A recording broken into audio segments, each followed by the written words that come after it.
Mesdames, Messieurs, bonjour à toutes et à tous. Bienvenue au journal. Les jeunes sensibilisés aux effets néfastes des TIC. Une vaste campagne de formation à leur intention a été lancée ce matin à la veille de l'ouverture de la Semaine nationale de l'Internet. Audience du président du Faso pour ouvrir notre journal. Roch Marc Christian Kaboré a accordé ce matin un entretien au directeur général de Deux Yeux en fin de mandat. Le professeur Amadou Ama Maïga a évoqué avec le président du Faso les nombreuses difficultés financières et organisationnelles qu'a connues l'Institut international d'ingénierie de l'eau et de l'environnement. Ces propos sont recueillis par Moumouni Soubega. À la fin du mois de juin, j'aurai terminé mon mandat de directeur général de Deux Yeux. Donc, lui faire mes adieux et surtout le remercier et remercier l'ensemble du peuple du Burkina Faso pour tous les soutiens dont Deux Yeux a bénéficié. Et depuis que moi je suis arrivé, ça fait 30 ans que je suis à Deux Yeux, au Burkina Faso à Deux Yeux, de tous les soutiens donc, dont nous avons bénéficié pour développer cette institution. Au moment où j'arrivais, l'institution était une petite école d'ingénieurs, une petite école de techniciens supérieurs de 220 élèves au total, qui formaient juste pour la fonction publique. Aujourd'hui, Deux Yeux est devenue une véritable université de sciences et de technologies de grande renommée, qui fait de la formation toujours, mais qui fait aussi de la recherche, et laquelle recherche a fait qu'aujourd'hui, Deux Yeux fait partie des plus grands centres reconnus dans ces domaines de compétences à l'international. Nous avons eu un soutien politique des différents gouvernements qui sont succédés ici au Burkina Faso et du peuple burkinabé. C'est ce qui a fait que cette institution est arrivée à ce standard international. Je venais le remercier pour cela et souhaiter que ce soutien se poursuive pour que les années à venir, mon successeur puisse trouver la même qualité donc de travail, les mêmes plaisirs de travailler, de poursuivre donc, cette aventure. Enfin, donc, nous avons échangé sur les difficultés financières, organisationnelles, sur tout ça, et nous avons donc recueilli des recommandations de sa part dans ces domaines-là. Et ces recommandations vont être portées évidemment à mon successeur, mais l'ensemble des membres du comité de direction qui sont avec moi. Vaste campagne d'initiation aux technologies de l'information et de la communication TIC à 24 heures de l'ouverture de la Semaine nationale de l'Internet. La formation intéresse principalement les jeunes pour une meilleure utilisation des TIC. Elle devrait aller au-delà de la frange jeune pour toucher toute la population sur les impacts des TIC. Abdoul Rasmane Zongo. Ponctué de discours, de témoignages et de remises d'attestations de reconnaissance, ce cérémonial dénommé campagne d'initiation aux TIC, technologie de l'information et de la communication, se tient en prélude de la SNI, Semaine nationale de l'Internet, elle censée s'ouvrir dès demain mardi 31 mai. En attendant, l'initiation fait office, d'une part, de formation de 15 000 jeunes en perspective et d'autre part, de sensibilisation des usagers en vue d'une meilleure appropriation des TIC et en relation avec le développement durable. On a lancé ce matin la campagne d'initiation à l'utilisation de l'Internet et des technologies de l'information et de la communication sur 38 localités. Et on a beaucoup de conférenciers qui sont venus, qui sont des experts de ce domaine et qui sont là pour donner l'information à la population, comment il faut modérer dans l'usage surtout du papier. Les efforts d'acteurs du privé tout comme du public œuvrant déjà dans le domaine ont été reconnus. Et je suis l'heureuse récipiendaire de cette attestation de reconnaissance pour ma contribution à la formation des jeunes filles et à leur initiation en informatique. TIC et développement durable est la thématique majeure de la 12e édition de la SNI, dont le programme affiche, selon les organisateurs, beaucoup d'innovations. La 7e conférence des sciences du sol en Afrique s'est ouverte ce matin à Ouagadougou. Organisée par la Société des sciences des sols du Burkina et ses partenaires, cette conférence a pour objectif de créer des espaces de discussion et d'échange de données pour l'élaboration de nouvelles approches pour une gestion durable des sols. Les questions de productivité des sols ainsi que celles de la conservation seront également passées en revue. Salif Belem, Ismaël Duloma, Sirima. D'Amérique, d'Asie et d'Afrique. Ces chercheurs veulent proposer des solutions pour un développement durable de l'Afrique à travers la gestion des sols. Pendant 7 jours, les échanges seront axés sur la problématique de la conservation et de la restauration des sols, ainsi que de leur productivité. Connaître la nature du sol permet de corriger les carences qu'il y a dans le sol et apporter le nutriment nécessaire pour la production agricole.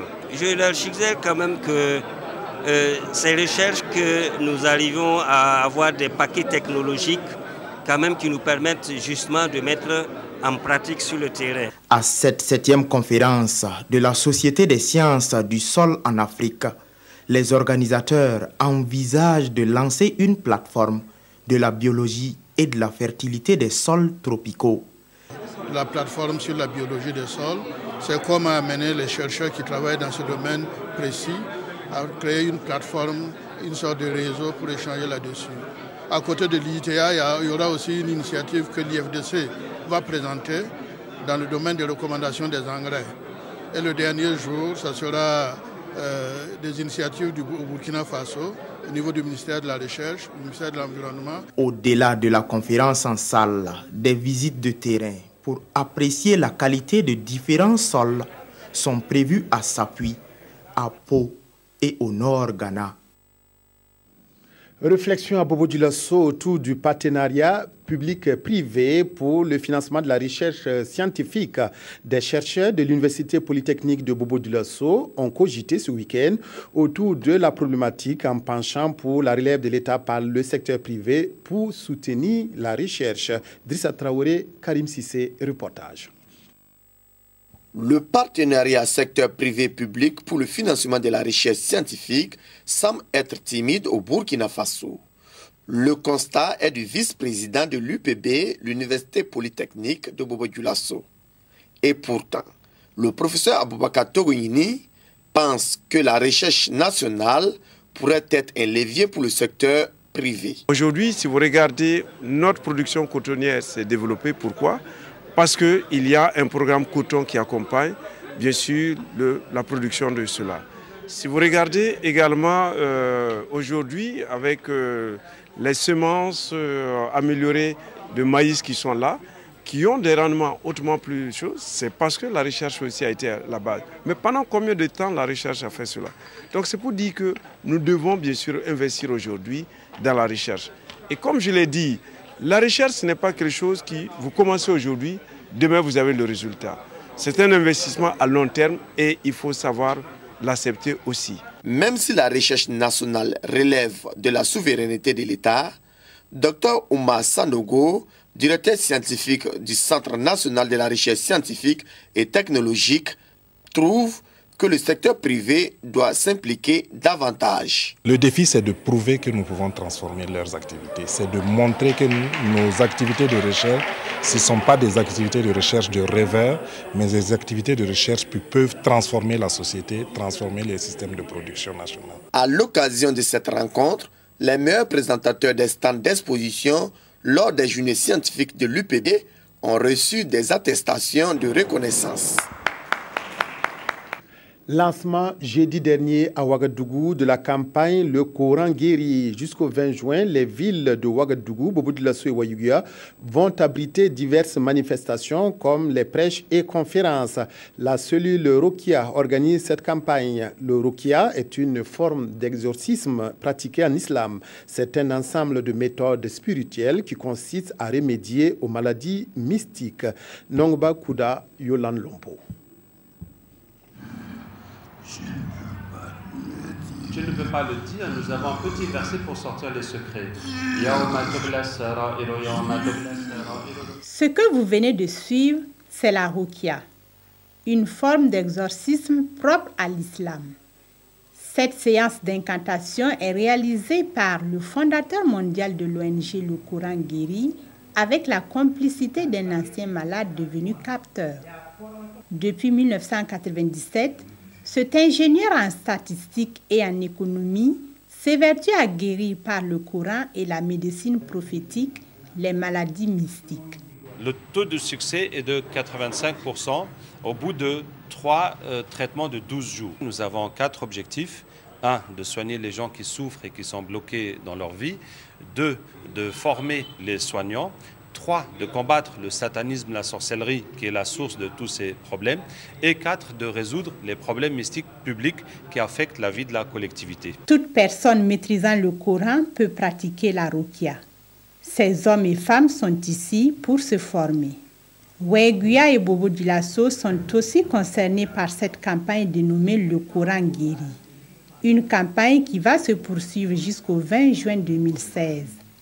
Et dans la capitale politique, les patients pourront être reçus au niveau des centres de Ruqya à Tanguin, Pissi, Taptenga et Songnaba. La communication gouvernementale et le verdict dans le procès de Hissène Habré sont les principaux sujets traités dans les colonnes des quotidiens de ce lundi. La revue de presse avec Aimé Solange Guigma. Élection municipale du 22 mai 2016, le quotidien fait le bilan. Sur 5 522 979 électeurs inscrits, plus de la moitié a refusé d'exercer son droit constitutionnel. Le journal pense que cette abstention massive, assimilée au silence en communication, est un silence tumultueux que les politiques se doivent d'analyser profondément. Notre temps, quant à lui, s'insurge contre la communication gouvernementale à laquelle il attribue un carton rouge pour le désordre. Pendant ce temps, les internautes s'attaquent dans les colonnes de l'Observateur Palga au langage du premier vice-président du MPP. Pour ces derniers, le langage hautain de Salif Diallo envers l'opposition prépare l'insurrection. L'Observateur Palga marque également une halte sur ses 43 ans moins 7 dans ses colonnes. À l'international, les journaux du jour nous apprennent que le Sénégal est entre dialogue national et condamnation de Hissène Habré. Sidoya nous informe que le coup d'envoi du dialogue national a été lancé ce samedi 28 mai. Un dialogue jugé essentiel pour Macky Sall qui, malgré les tensions et les absents, a cherché à réunir.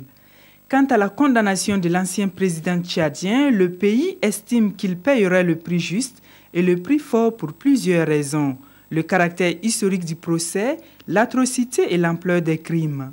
Aujourd'hui, au Faso relève que l'Afrique tient là peut-être l'unique occasion de montrer à la face du monde qu'elle peut bien juger les en haut d'en haut comme n'importe quel justiciable.